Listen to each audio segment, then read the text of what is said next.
Good afternoon and welcome to Bariatric Friday. Today is December 20th, 2024. My name is Kemal Erkan. I'm here with Dr. Isaias Irgau. Dr. Irgau, how are you doing? I'm doing great, Kemal. Great to be back again on another session of Bariatric Friday. So good to have you. So we are trying to have a compelling Bariatric Friday session with Dr. Irgau today on intermittent fasting and how it's utilized in the bariatric surgery journey. While we are doing that, we are going to talk about the intermittent fasting overall, not just for the bariatric patients, just better understand, and also some of the people who are utilizing intermittent fasting, popular people that we all know, public figures. So we are going to get some education from Dr. Irgau today. So then we can start with the question, what is intermittent fasting, Dr. Irgau? Great question. So, intermittent fasting essentially is a way of abstaining from calorie intake, essentially from eating or drinking that has calorie for a certain period of the day in a planned fashion. So, generally, in our daily life, we actually do fasting when we go to sleep. Right. So if you take our 24-hour cycle day, in the time in which we are asleep, we don't eat. At least most people don't. Right? If you're asleep, you're not eating because eating requires that voluntary activity, right? We don't. So we are fasting for a certain period of time, every time we go to sleep. So the idea really is to extend that fasting, even in the waking hours, right? And there are different structures for that, depending on how many hours you want to do the fasting. So people talk about, for instance, the 16-8 fasting, which is one of the most popular. Essentially, what people are saying is that they will take that 24-hour cycle and they will be abstaining completely from any caloric intake for the 16 hours, right? Which means that if they are going to be, let's say, for argument's sake, asleep for 8 hours, they will be adding another 8 hours of fasting, right? And that leaves them only with a window of 8 hours for them to be able to eat. And what is the rationale for that? The rationale for that, Kemal, is that in our current society, we are eating all the time without any rhyme or rhythm, right? Every activity, whether it's work, whether it's leisure, is associated with some type of caloric intake. In other words, we're almost like the animals in the grass field, right? Where they are munching all the time, right? And we're doing the same. I mean, even going to the bank to do some activity nowadays, you are met with offers for food, right? Definitely in this holiday season, but even any other days, they will offer you candy, they will offer you hot dogs even sometimes, right? So you're going there to do your banking business and you may come out with some extra calorie intake, right? Everywhere we go. And then, of course, we try to get food to give ourselves some pleasure as well, particularly if we're stressed out. So it is very easy for us to reach for food all the time, which means that our waking hours could be a continuous intake of food with our digestive system working continuously to take care of that food that we are providing. This certainly is harmful. So what we're saying is, let's have a break. Let's consciously, voluntarily, in a planned fashion, say, between this hour and this hour, I am not going to take anything in. My digestive system is closed for business, right? And if we do that, no matter how many hours of the day we dedicate for that abstention come out, we are instituting intermittent fasting. So going back, essentially, we are practicing intermittent fasting, whether we understand when we know it or not, because we are actually asleep for a certain period of time of our day, right? But then we're saying, in the waking hours, we're going to add a number of hours in which we're not going to eat. And we're going to dedicate only a small window of that day to eating. That's essentially what intermittent fasting is. So there are different forms of intermittent fasting. Some people do 5-2, some people do different for someone who actually, even like, remember when initial studies for intermittent fasting was based on aging, it wasn't the weight loss benefits. So um, for someone who wants to start this, what would be the best way for them to start? So the best way to start would be to do it gradually, right? Gradually meaning you want to increase your tolerance level slowly as opposed to going gung ho, fasting freely for several hours and struggle with hunger and really maybe be able to do it for a couple of days and then give up. We don't want to do that, right? So, for instance, if a person has never done this, what they could do is they could extend the hours in which they have their breakfast, for instance. If they were somebody who woke up, let's say, at 6 o'clock and then they had breakfast at 7, maybe they could decide to push that breakfast time to, let's say, 10 o'clock, 11 o'clock. That is extending their nocturnal fast to some hours during the day as well. So, for instance, if they are asleep for 8 hours and now they're going to add another 4 hours in which they're not eating, automatically now they've done a 12-hour fast and they will have a 12-hour window, right? They can start that way. But then after a week or so, they can extend that fasting that they have started by not eating breakfast, maybe by pushing their lunch a little bit further. So instead of eating at 12, their lunch, they could be eating it at 1 o'clock or 2 o'clock or even further. That will extend their fasting even further. So this is one way of doing it, one way of really getting accustomed to the idea, that when you're looking at food, you don't have to necessarily reach for it, right? You can wait. You can say to yourself, I'm not open to business yet. My opening hours start at such hour. You are planning it. You're telling yourself voluntarily that is the hour in which you will start consuming any type of calories. So that's one way of doing it. And then you mentioned the 5-2 regimen, Kemal, which is very different. The 5-2 actually looks at the whole week as such, right? And it says there are 7 days in a week. We are going to take very, very few calories over 2 of the days of the week, and then the other 5 days we're going to eat normally. So that's another way of doing it.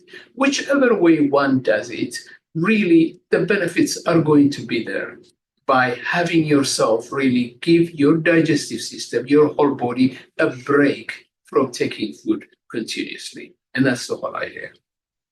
So this not being open for business,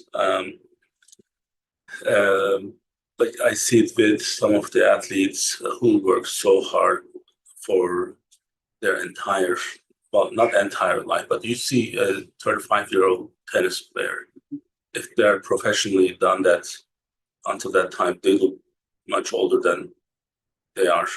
So part of it is because they are overusing their body.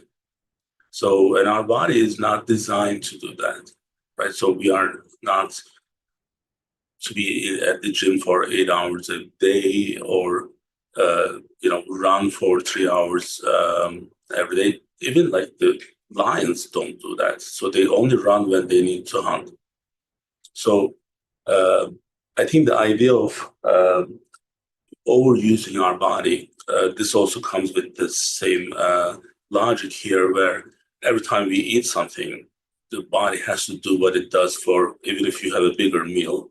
And this is part of the aging, because now you have to put more miles on this versus you could actually just maybe use it a little bit less or better plan. So that's what we are talking about here, right? Absolutely. So there is another aspect to that as well, particularly when it comes to aging. And the idea is that if our cells, our body, which is made up of cells, is engaged in a continuous consumption and processing of energy, which is what happens when we're eating continuously, it doesn't really have much time to take care of other important things like rest, restoration, and clean up waste as well. Mm-hmm. If you take our cells, which are these enormously complex structures that make up our body, and we have billions of them, obviously, that specialize in different things. Each cell is actually independent in many ways. They have processes. They're almost like a city. They have energy processing plants. They have waste processing plants, and those things really don't have time to work if that cell is continuously engaged in absorbing energy and processing energy, right? So, and the idea is that sometimes if there is no waste processing properly by that cell, that waste will accumulate within the cell. Mhm. And that may be the reason why we age fast, or perhaps even the reason why cancer can occur also.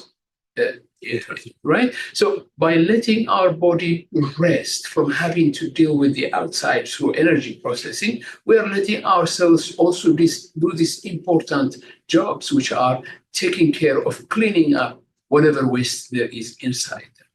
So if we're eating continuously, our cells will not have the ability to do that because they are continuously engaged in messages that come to them saying, hey, take care of this energy, extra energy that is coming up in the bloodstream.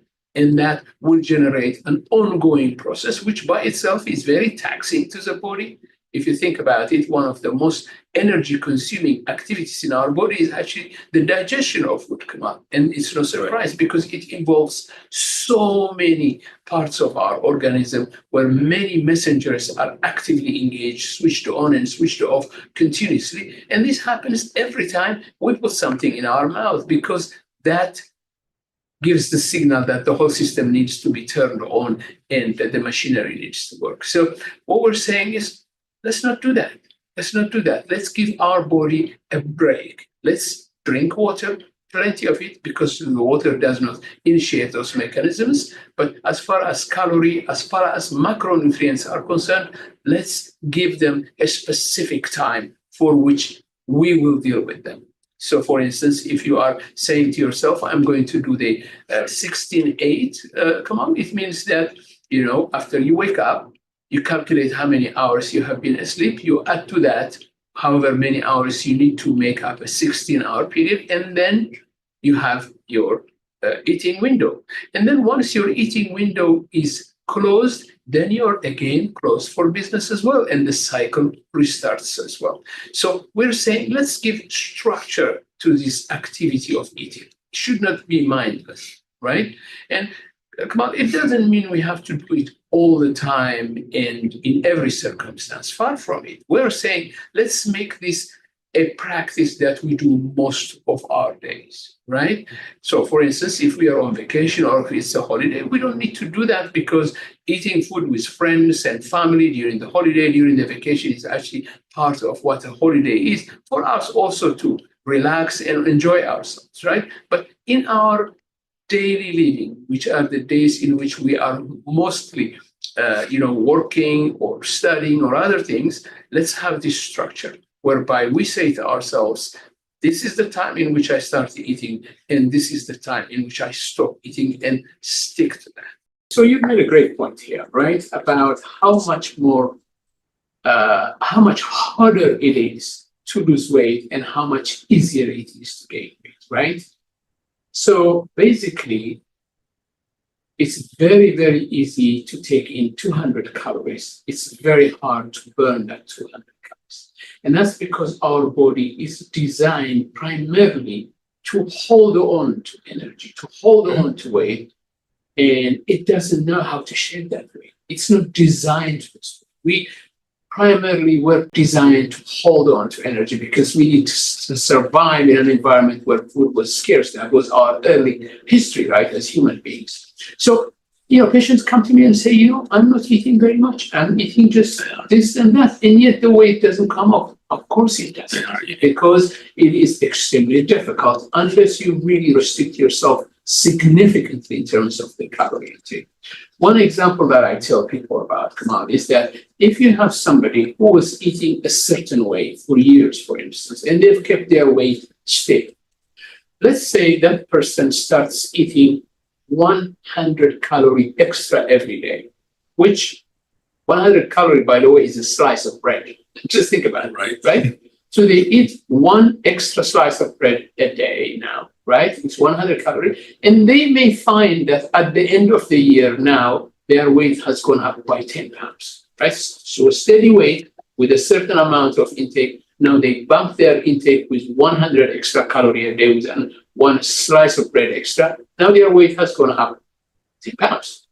Well, let's reverse the situation. If that person was taking the same amount of calorie for years and they were stable in their weight, what would happen if now they subtracted 100 calorie from their diet? If they took 100 calorie less every day, you would expect, if our body was treating weight gain and weight loss the same, you would expect that person now to lose 10 pounds. Absolutely not. That person's weight will be the same, which means that you really have, people need to understand that they cannot reason with their body saying, okay, I gave you this extra calories the other day, now I'm going to take them away, you got to give me weight loss now. It doesn't happen that way. It doesn't reason that. So that's why people hit their head on the wall and say, what is happening? Why am I not losing weight despite the fact that I'm eating 400 net calories a day, right? To lose weight, it is important for them to engage in a lifestyle that consistently leads to decreased calorie intake in a significant way, right? So if somebody was taking 3,000 calories before and now they're doing 2,500, they may lose a little bit of weight, but not very much. Their calorie intake will have to decrease significantly for them to have an impact. And that's where intermittent fasting can be useful. Now, one thing that I see with what related to what you are saying, and I have these conversations with myself. This is our therapy sessions, right? So our patients should feel good about themselves, and because we are sharing everything just like the way it is.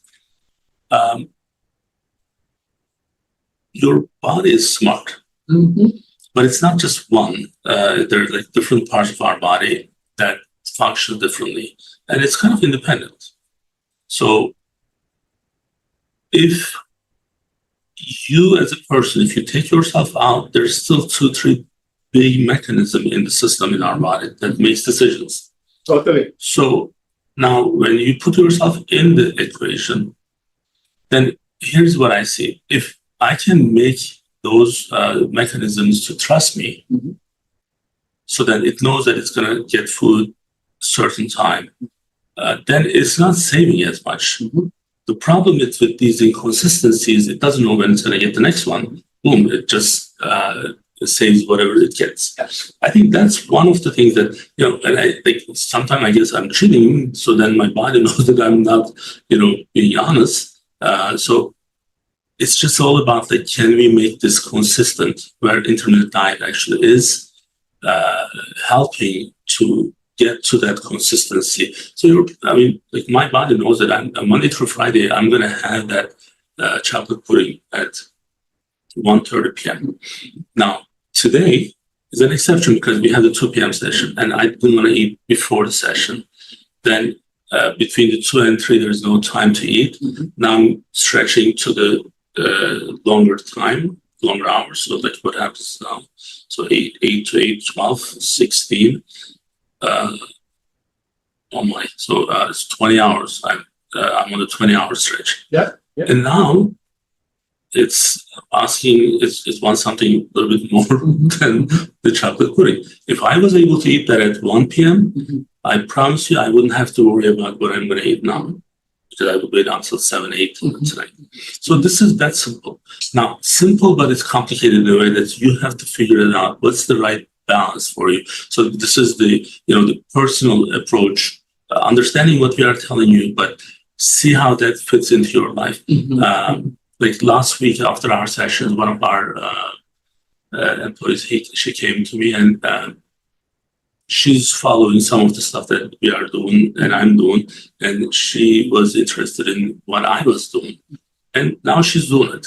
So I want to hear from her later on how she's doing, and that means we are able to give the message to the right people if they are willing to take. Now, those who are not dealing with morbid obesity is one thing, but if you are in the program, we want you to definitely lose certain amount of weight, because that's risking your surgery. And because of the liver enlargements and the complications in the stomach area, this is helping less complications and better outcomes, if you can elaborate that.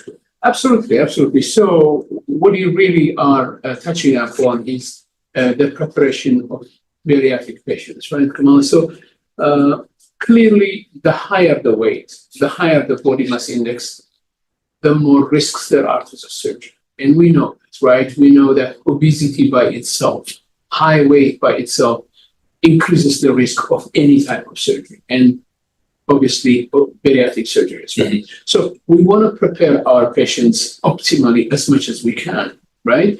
Now, for some people, the idea that we get our patients to lose some weight before surgery may sound a little bit strange because the surgery itself is supposed to help them lose weight. But actually, there is really a very important reason here. Mm-hmm. First of all, short-term weight loss is always possible. And our patients have done it many times, right? So if a patient comes into my office and they are 480 pounds and most of their weight is around their waist, and the surgery will be undertaken on their abdomen, their waist, right? Clearly the size of their liver, the preponderance of fat in their omentum, all that will physically be a hindrance to the safe performance of the surgery. So reducing all that, what we call visceral fat, before the surgery will make the surgery much less challenging, right? And that's why we put our patients on a special diet to reduce the size of the liver, to reduce the visceral load so that the surgery can be performed more safely, essentially, right?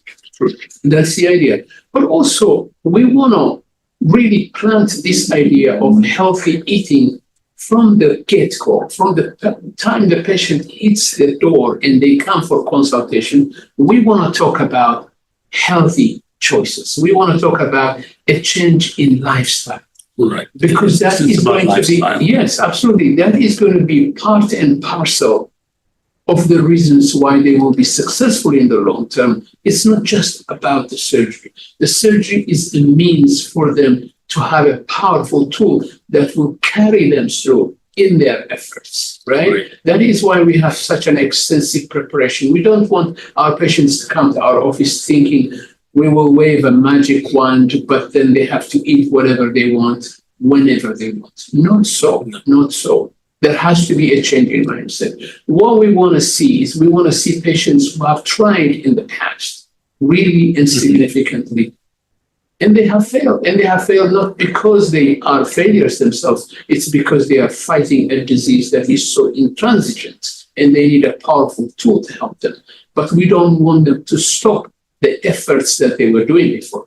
So if they have failed with diets and exercise, what we're saying to them is not to stop diet and exercise and add surgery. What we're saying to them is keep on doing the dieting, keep on doing the exercise. We will add this powerful surgical tool that will make it now successful for the long term.